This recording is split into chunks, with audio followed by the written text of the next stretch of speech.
tarot message for this lunar eclipse. King of Wands, Page of Swords,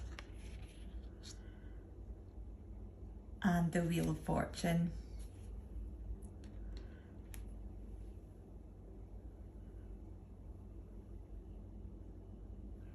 It's time to step back into your power and take it back.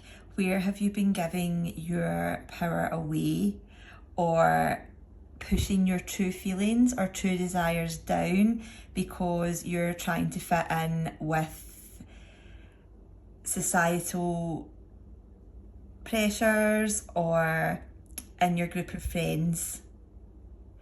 It's time to start thinking about how you would like to put your ideas and communicate going forward. How would you like to start doing this after coming into your power?